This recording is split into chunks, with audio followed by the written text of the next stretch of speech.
नमस्कार दोस्तों, Vijendra Soni Ganganagar YouTube channel पर आपका फिर स्वागत है। दोस्तों, आज का अपना टॉपिक है विश्व के लोहा इस्पात उद्योग। मेरा इससे संबंधित जो दूसरा वीडियो आएगा, आज के दिन ही मैं दूसरा वीडियो बनाऊंगा, उसमें भारत के लोहा इस्पात उद्योग होंगे, तो दोनों वीडियो को आप एक साथ देखेंगे। पहले हम बात करते हैं विश्व के लोहा इस्पात उद्योग की। देखिए, जो मनुष्य के आर्थिक क्रियाकलाप है, आर्थिक क्रियाकलाप को हम 5 भागों में बांटते हैं: प्राथमिक, द्वितीयक, तृतीयक, चतुर्थक और पंचम। प्राथमिक क्रियाकलाप जिनका डायरेक्ट संबंध नेचर से है, प्रकृति से है, वो सारे क्रियाकलाप आ जाएंगे, जिसमें सबसे प्रमुख कौन सा है, कृषि हो जाएगा। उसकी मैं एक अलग वीडियो बनाऊंगा। इस वीडियो में हम बात करें द्वितीयक जो क्रियाकलाप है, जिसको हम क्या कह देते हैं, विनिर्माण। विनिर्माण का सबसे महत्वपूर्ण बिंदु कौन सा, लोहा इस्पात उद्योग। उसकी हम आज चर्चा करेंगे विश्व स्तर पर। क्लियर है? तो हम बात करते हैं सबसे पहले कि लोहा इस्पात उद्योग जो है उसको हम 3 भागों में बांट सकते हैं। किसके आधार पर? अर्थव्यवस्था के आधार पर। कौन कौन सी अर्थव्यवस्था हो सकती है? एक तो पूंजीवादी अर्थव्यवस्था हो सकती है, जिसमें केवल पूंजीवादी जो राष्ट्र है उनकी नीतियां लागू होती है। जैसे हमें उदाहरण दूं अमेरिका का।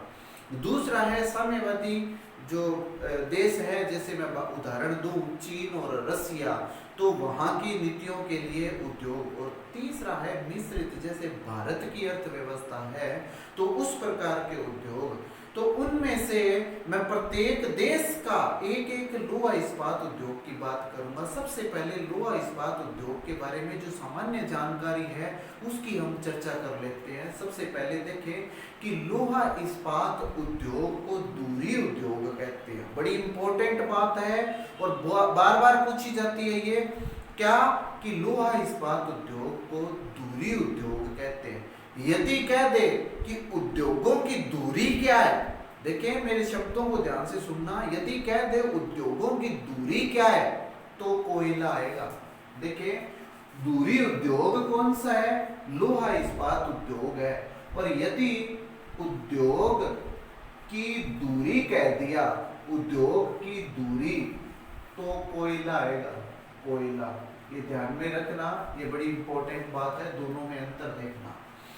फिर हम बात करें कि लोहा इस्पात बनता कैसे है, तो उसके लिए सबसे पहले हम 3 विधियों की बात करते हैं। कौन कौन सी?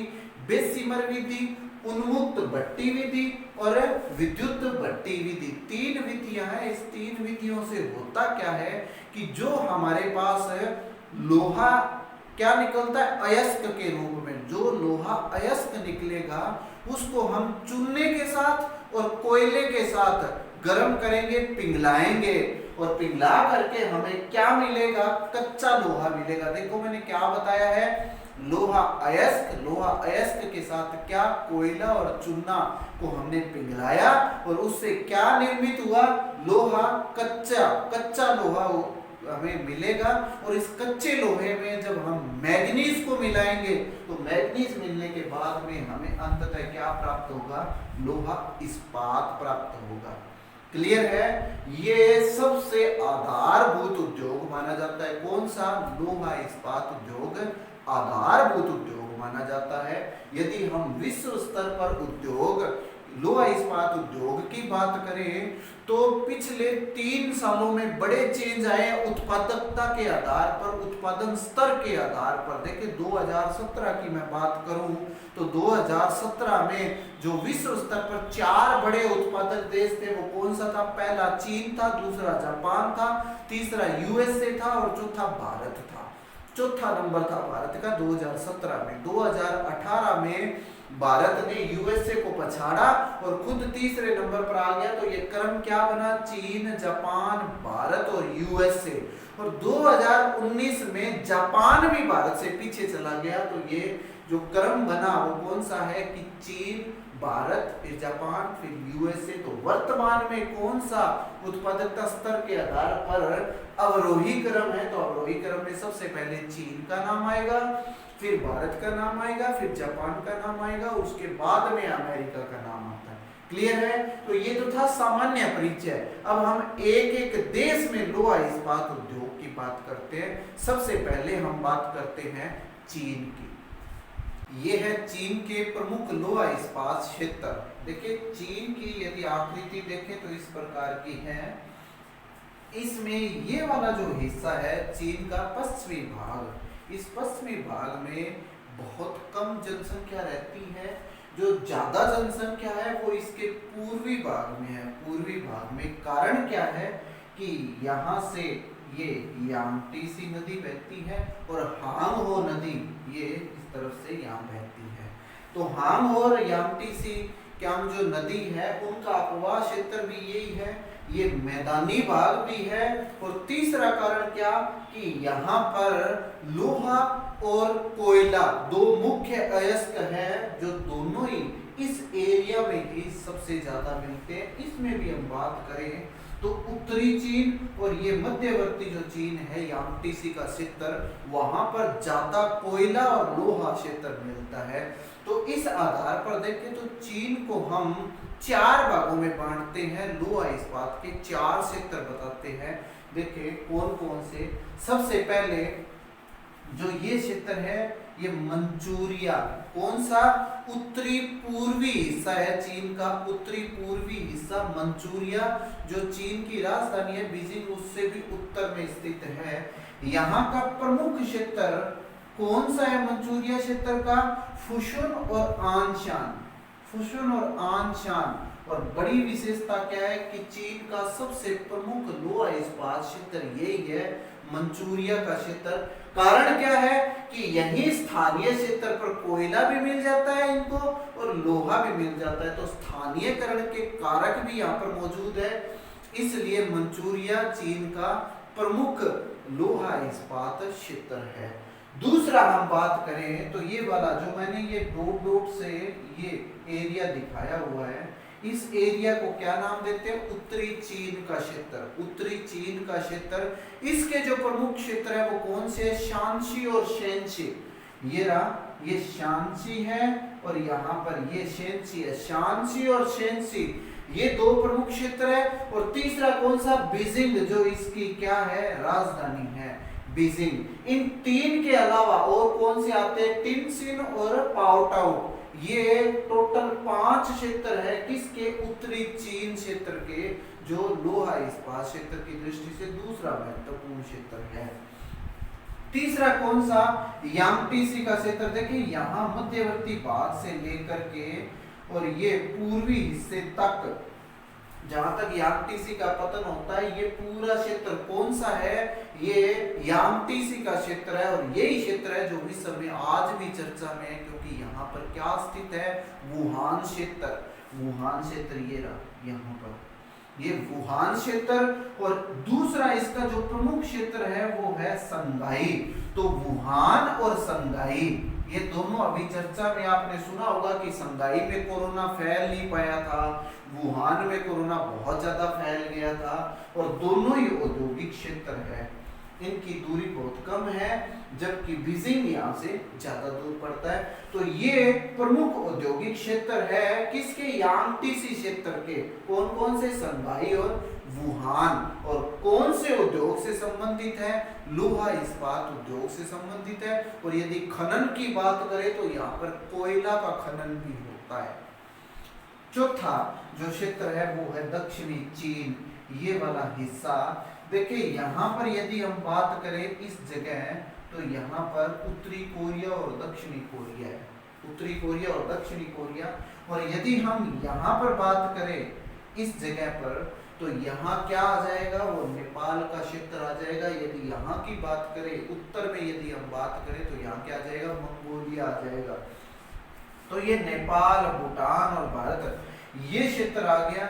इसके नजदीक जो दक्षिणी चीन का क्षेत्र है, यहाँ पर मैंने स्टार से बताया हुआ है इनको, स्टार से। यहाँ पर कौन कौन से क्षेत्र है? केंटन, कुनमिंग, चुंगचिंग और सिंगटाओ, ये 4 क्षेत्र है जो कौन से एरिया को रिप्रेजेंट करते हैं? दक्षिणी चाइना को। किस लिए प्रसिद्ध है? लोहा इस्पात उद्योग के लिए। क्लियर है। अब नेक्स्ट देखते हैं जापान। जापान के औद्योगिक क्षेत्रों को 4 भागों में बांटा गया। जैसे चाइना को हमने 4 भागों में बांटा था, जापान को भी 4 भागों में बांटा गया है। लेकिन उससे पहले हम जापान की ये स्ट्रक्चर देख लेते हैं। जापान में यदि देखें तो कुल द्वीपों की संख्या लगभग 3900 है, 3900 द्वीपों की संख्या। लेकिन बड़े द्वीप देखें तो 4 ही है, बड़े द्वीप 4 ही है। और इन चारों का हम उत्तर से दक्षिण यदि विस्तार देखें तो हम सबसे पहले उत्तर की तरफ देखेंगे तो होक्काइडो, उसके बाद में होन्शु, फिर शिकोकू और फिर क्यूशु।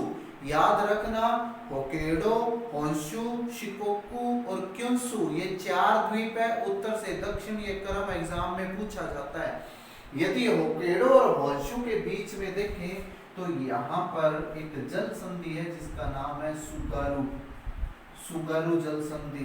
बहुत इंपॉर्टेंट है, ये सवाल भी पूछा हुआ सवाल है। सुगारू जल संधि बहुत इंपॉर्टेंट है। ये किस किस के बीच में? होक्काइडो और होन्शु के बीच में सुगारू जल संधि। और यदि सबसे बड़ा द्वीप देखे तो वो कौन सा है? होन्शु है। और होन्शु में हम कुछ एरियाज डिसाइड कर लेते हैं कौन से कहां पर है।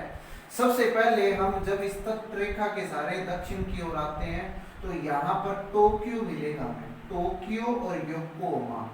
याद रखना, टोक्यो और योकोहामा ये हमने एक औद्योगिक क्षेत्र बना दिया। पूरा का पूरा जो मैंने यहाँ लिखा है वो ये रहा, 3 नंबर औद्योगिक क्षेत्र। क्लियर है। फिर हम नीचे की तरफ आएंगे तो ये नगोया, क्वांटो और क्योटो, कोबे, ओसाका, ये वाला पूरा क्षेत्र, ये वाला क्षेत्र जो कौन सा है? 2 नंबर क्षेत्र मैंने यहाँ लिखा हुआ है, कोबे, ओसाका, जिसको क्या कह देते हैं? किंकी क्षेत्र। मैं बताता हूँ अभी ये क्या है। ये वाला क्षेत्र देखिए हिरोशिमा और यहाँ पर है नागासाकी। हिरोशिमा कहाँ पर है? होन्शु पर है, ये सवाल बनता है। और नागासाकी कहाँ पर है? क्यूशु पर है, ये भी सवाल बनता है। तो हिरोशिमा और नागासाकी हम याद करते हैं जो द्वितीय विश्व युद्ध हुआ था और अमेरिका ने यहाँ परमाणु बम गिराए थे हिरोशिमा और नागासाकी पर 6 अगस्त 1945 और 9 अगस्त 1945 क्रमशः ये हिरोशिमा और नागासाकी पर परमाणु बम गिराए थे। ये हमें क्षेत्र पता होना चाहिए। क्लियर है। अब इसमें शिकोकू जो क्षेत्र है, शिकोकू जो द्वीप है, वहां पर मुख्य कोई भी औद्योगिक क्षेत्र है नहीं, लेकिन उसके नजदीक है कौन कौन से क्षेत्र? कोबे, ओसाका, और फिर इस तरफ देखें तो टोक्यो, योकोहामा, और इस तरफ क्यूशु पर नागासाकी का क्षेत्र। नागासाकी और इसके नजदीक कौन सा? यावाता, यावाता, नागासाकी, यावाता, ये याद रखना। नागासाकी, यावाता जो मैंने यहाँ पर लिखा हुआ है सबसे पहले नंबर पर। अब हम एक एक औद्योगिक क्षेत्र की चर्चा करते हैं। सबसे पहले नागासाकी, यावाता की बात करते हैं। नागासाकी जापान का सबसे बड़ा लोहा इस्पात उद्योग का केंद्र है नागासाकी। और यदि हम यावाता की बात करें तो यावाता सबसे पुराना है, पुराना है। क्लियर है। क्षेत्र वाइज सबसे बड़ा नागासाकी और यावाता सबसे पुराना। ठीक है, दोनों कहां पर है? क्यूशु द्वीप पर है। ठीक है। फिर बात करते हैं हम कोबे, ओसाका की। देखिए जब भी कोबे, ओसाका नाम आए तो किंकी क्षेत्र को याद रखना है, किंकी क्षेत्र में है। और जब भी इनका नाम आएगा तो कोबे, ओसाका को मुख्य सूती वस्त्र उद्योग के लिए जाना जाता है, सूती वस्त्र उद्योग के लिए। इसीलिए कोबे, ओसाका को जापान का मानचेस्टर भी कहते हैं। लेकिन यहाँ पर लोहा इस्पात उद्योग भी है, इसलिए हम इसको यहाँ भी पढ़ते हैं लोहा इस्पात उद्योग में। कहाँ पर है ये क्षेत्र? देखिए ये मैंने बताया हुआ है कोबे, ओसाका, ये वाला क्षेत्र, ये कोबे, ओसाका। फिर यहाँ पर नजदीक क्योटो और ये नगोया, ये सारे इसी क्षेत्र के प्रमुख नगर हैं। किसके? Kobe, Osaka. क्लियर है। तीसरा कौन सा? Tokyo, Yokohama. टोक्यो योकोहामा ये वाला क्षेत्र। देखिए टोक्यो जापान की राजधानी भी है और इसके नजदीक ये वाला क्षेत्र कौन सा, योकोहामा। तो तीसरा क्षेत्र ये बनता है। और चौथा क्षेत्र है मुरोरान और होक्काइडो। तो यहाँ देख रहे हैं आप जो होक्काइडो द्वीप है, होक्काइडो द्वीप के दक्षिण में यहाँ पर मुरोरान है। तो ये वाला जो क्षेत्र है ये कौन सा है, लोहा इस्पात क्षेत्र, उत्तरी जापान का लोहा इस्पात क्षेत्र। क्लियर है। तो जापान के मुख्य क्षेत्र ये थे लोहा इस्पात के। अब करते हैं यूएसए के लोहा इस्पात क्षेत्र।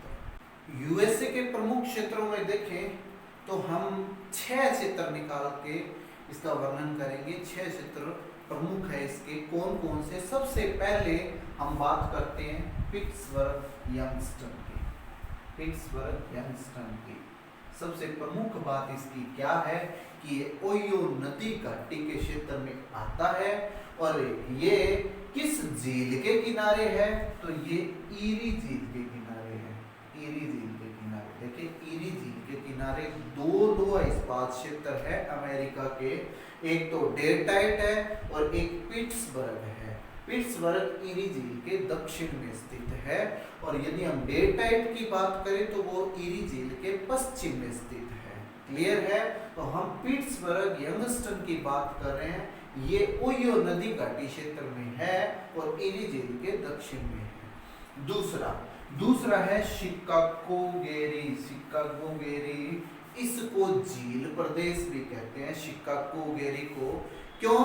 क्योंकि ये मिशिगन झील के किनारे पर स्थित है। और मिशिगन झील, इन 5 झील प्रदेश कौन कौन से, सुपीरियर, मिशिगन, हारून, ईरी और ओंटारियो, इन 5 झील में से केवल मिशिगन ही है जो पूर्णतः कहां पर स्थित है, यूएसए में स्थित है। इसीलिए इसका नाम क्या रख दिया, झील प्रदेश कह दिया। कौन सा, शिकागो गेरी। क्लियर है। किस झील के किनारे पर है, मिशिगन झील के किनारे पर स्थित है। और तीसरा क्षेत्र हम देखते हैं डेट्राइट, बहुत ज्यादा इंपॉर्टेंट है। क्यों? क्योंकि यूएसए में यदि सबसे ज्यादा लोहे की मांग है कहीं पर तो वो डेट्राइट क्षेत्र में है। डेट्राइट क्षेत्र में क्यों है इसकी मांग, वो इसलिए क्योंकि यहाँ पर विश्व प्रसिद्ध जो फोर्ड गाड़ियां निकलती हैं, फोर्ड के जितने भी दुपहिया या 4 पहिया वाहन है उनके निर्माण के लिए कौन सा क्षेत्र है, डेट्राइट क्षेत्र, जो कहाँ का, अमेरिका का है। क्लियर है। तो यहाँ पर सबसे ज्यादा यदि मांग है तो वो डेट्राइट में है। चौथा क्षेत्र कौन सा है, मध्य अटलांटिक क्षेत्र, जिसको कौन सा क्षेत्र कहते हैं, मैसाचुसेट्स मैरीलैंड। क्या नाम है, मैसाचुसेट्स मैरीलैंड, मैरीलैंड क्षेत्र, मैसाचुसेट्स मैरीलैंड क्षेत्र ये है। कहां पर स्थित है, देखिए जब हम यूएसए में पूर्व की तरफ जाएंगे तो यहाँ पर एक खाड़ी आएगी जिसका नाम है मैसाचुसेट्स की खाड़ी। इस खाड़ी से ही हम इसका आइडिया लगा सकते हैं कि यहाँ पर मैसाचुसेट्स है। और अटलांटिक महासागर से ये स्पर्श करते हुए इसको क्या नाम दे दिया, मध्य अटलांटिक क्षेत्र। किसका, अमेरिका का। और यहाँ पर जो महत्वपूर्ण क्षेत्र है जिसका नाम है बाल्टीमोर। बाल्टीमोर याद रखना है, बाल्टीमोर किस क्षेत्र में आता है, मैसाचुसेट्स मैरीलैंड क्षेत्र में आता है। और मैसाचुसेट्स मैरीलैंड अमेरिका का कौन सा लोहा इस्पात क्षेत्र है, मध्य अटलांटिक क्षेत्र। क्लियर है। 5वां क्षेत्र कौन सा है, Alabama Birmingham. Alabama Birmingham, USA का अलाबामा और बर्मिंघम किस क्षेत्र, किस इस उद्योग के लिए प्रसिद्ध है, तो लोहा इस्पात उद्योग के लिए प्रसिद्ध है। ये ध्यान में रखना। बर्मिंघम हम इंग्लैंड में भी पढ़ेंगे।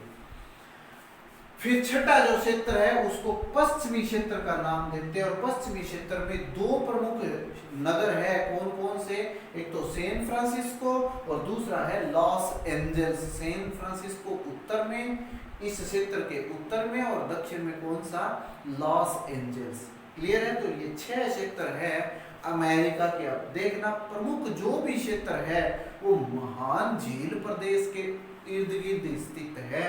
और यहीं पर यदि हम देखें तो ओहियो घाटी क्षेत्र भी आ जाएगा। क्लियर है। तो अमेरिका के बाद अब पढ़ते हैं हम CIS, Commonwealth of independent states के लोहा इस्पात क्षेत्र। सबसे पहले तो जानते हैं CIS है क्या। देखिए CIS Commonwealth of independent states, Commonwealth of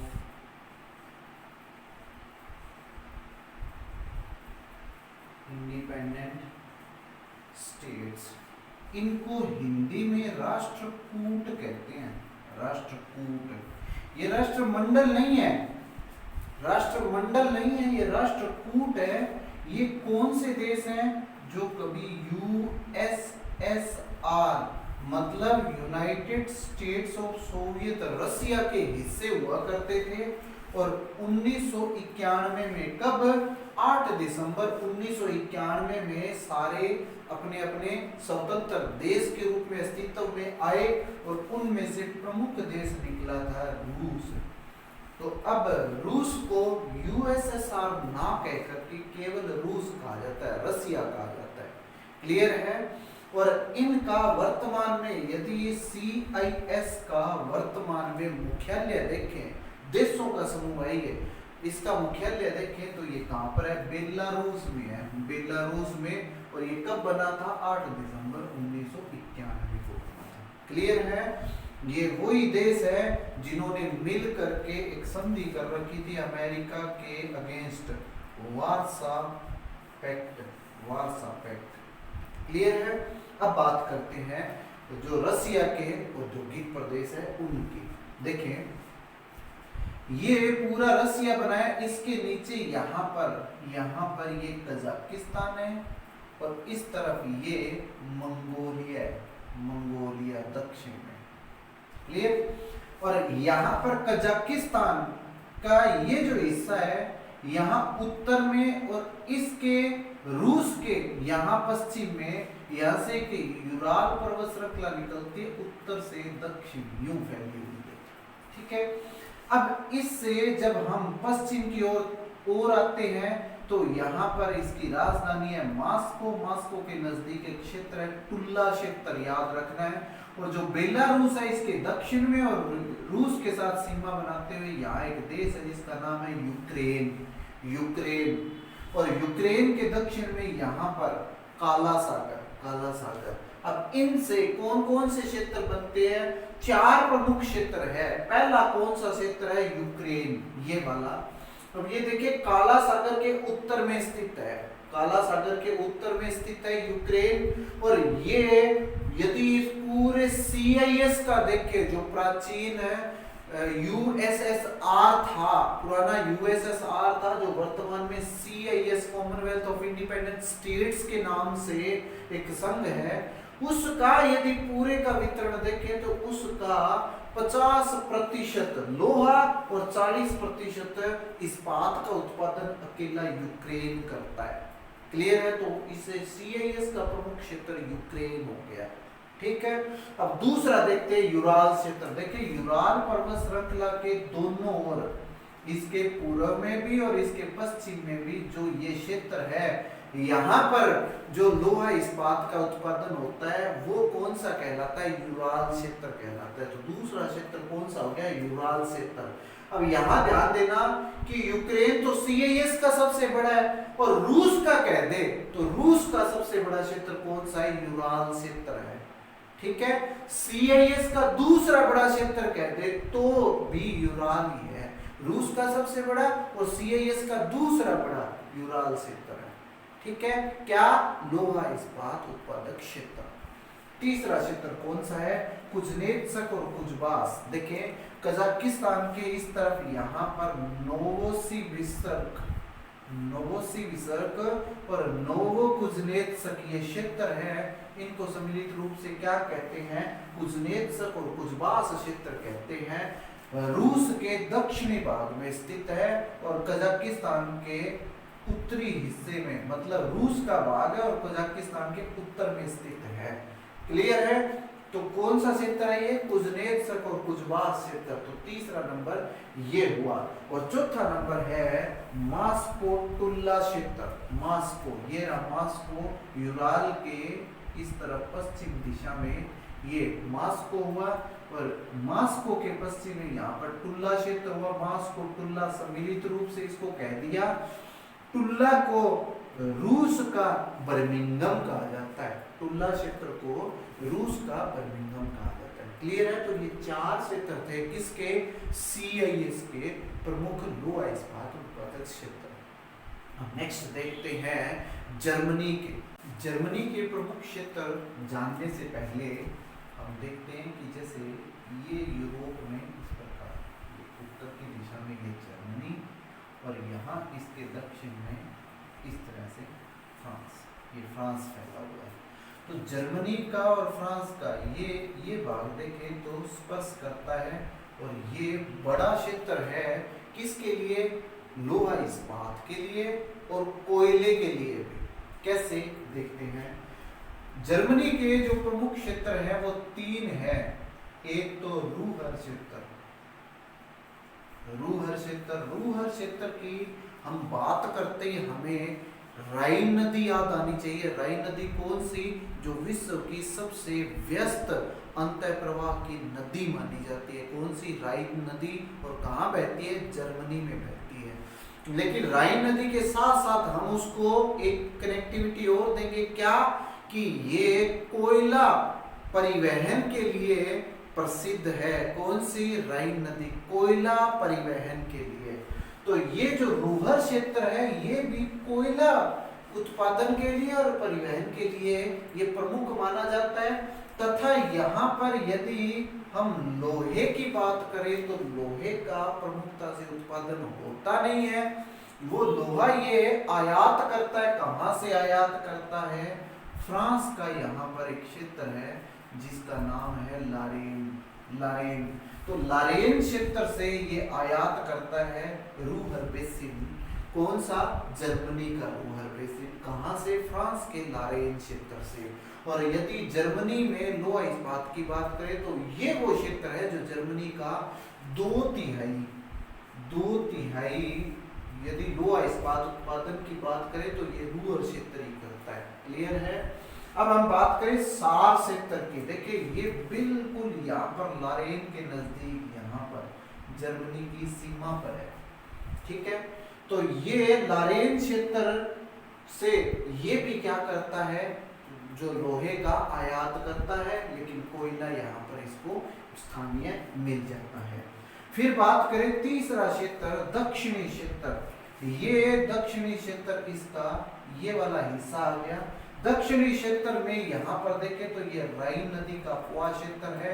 और ये वही क्षेत्र है जहाँ पर कोयले का उत्पादन होता है। तो कोयला तो यहाँ स्थानीय रूप से मिल जाता है, लेकिन जो लोहे का है वो यहाँ से आयात करना पड़ता है। कहाँ से? लारेन क्षेत्र से। तो ये इंपॉर्टेंट बन जाता है कि जर्मनी के जो कोयला क्षेत्र है वहां पर लोहा इस्पात उद्योग तो लगे हैं, लेकिन वो उसके स्थानीयकरण का प्रॉपर कारण बनते नहीं है। कारण क्योंकि वहां को ये लोहे का उत्पादन होता नहीं है। कच्चा लोहा निकलता नहीं है। वो कहाँ से आयात करता है? लारेन क्षेत्र से आयात करता है। क्लियर है? अब बात करें फ्रांस का क्षेत्र। देखिए फ्रांस का ये जो हिस्सा है, ये वाला लारेन हिस्सा, ये वाला कौन सा हिस्सा कहलाएगा? पूर्वी फ्रांस का हिस्सा। पूर्वी फ्रांस का हिस्सा। तो ये इंपॉर्टेंट है क्या कि पूर्वी फ्रांस का हिस्सा जहां पर क्या है? लारेन क्षेत्र। और लारेन क्षेत्र में लोहा उत्पादन बहुत ज्यादा होता है। फ्रांस का 75% लोहे का उत्पादन यहीं से होता है। ठीक है? और यदि इसको कोयला चाहिए तो वो कहां से आयात कर लेगा? वो रूहर बेसिन से कोयले का आयात कर लेगा। क्लियर है? और उसके बाद हम देखें बेल्जियम। तो विश्व में यदि प्रति व्यक्ति लोहा इस्पात उत्पादन में प्रथम स्थान है तो वो बेल्जियम का है। क्या विश्व में प्रथम स्थान किस पर? प्रति व्यक्ति लोहा इस्पात उत्पादन में। और बेल्जियम का कौन सा क्षेत्र प्रमुख है? लीज क्षेत्र। लीज क्षेत्र इसका प्रमुख क्षेत्र है। क्लियर है? तो ये था विश्व के लोहा इस्पात से संबंधित आज का वीडियो। भारत के लोहा इस्पात के लिए मैं अलग से वीडियो बना रहा हूँ। आप इस वीडियो के बाद में भारत के लोहा इस्पात के उत्पादन को भी देखेंगे। उम्मीद है आज का वीडियो आपको पसंद आया होगा। पसंद आया है तो इसे लाइक करें और ज़्यादा से ज़्यादा लोगों तक इसको शेयर करें। धन्यवाद।